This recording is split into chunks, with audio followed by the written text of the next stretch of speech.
I start talking to the pimps. Start talking to those guys. Telling them about the Lord. And after a few trips going there, oh man, it was just amazing.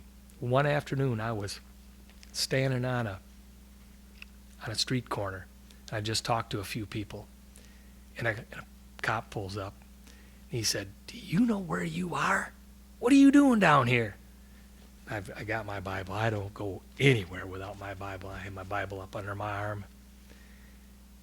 And he said, "What are you doing down here?" And I said, "God sent me." He said, "You're crazy. You are crazy." He just shook his head and drove off.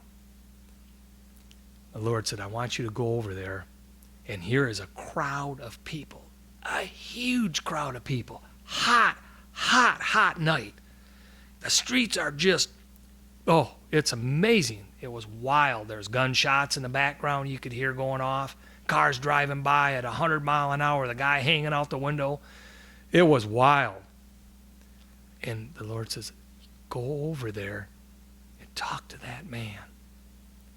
And I walked right in the amongst of every one of them. And it was like the parting of the sea. It was amazing. My wife is with me. And here they just scattered.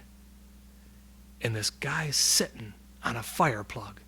And I walked up to him and I said, "The Lord sent me all the way from Michigan, right here, right on this spot, right now, to talk to you." And I don't even remember what I said to him.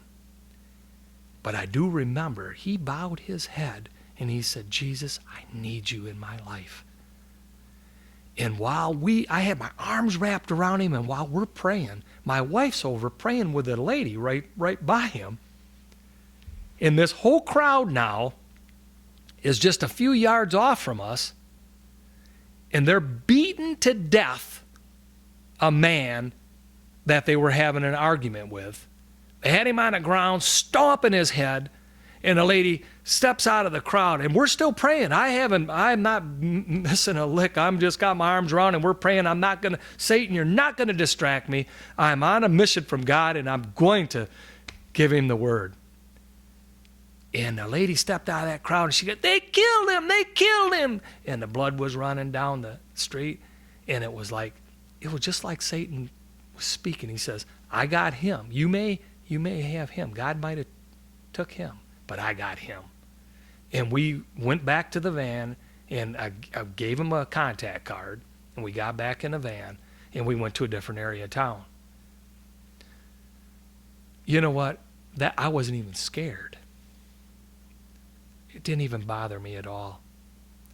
Because it bothered me that he was killed. Or maybe he wasn't. I don't know. They were screaming they killed him. I hope that he didn't. But we had to leave. And then, of course, the police were going to be swarming in there. We went on and did the ministry. On the way home, I said to Bob, back to Grand Rapids, I said, "You know, Bob, why aren't we doing this in Grand Rapids? Why aren't we doing this in Grand Rapids?" He says, "Well, I don't know."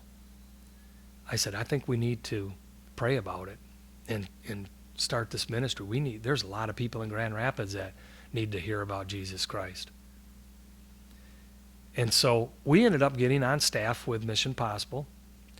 And dear people, Carolyn and Bob, they're just so sweet people. They travel all around the world. They go to Hong Kong and Romania. And I said, "You know, Bob, I've been in the streets. I know what this is like. And I really feel the Lord is leading us this direction." So we continue to pray about it. And then one Saturday I said, "Let's just load the van up.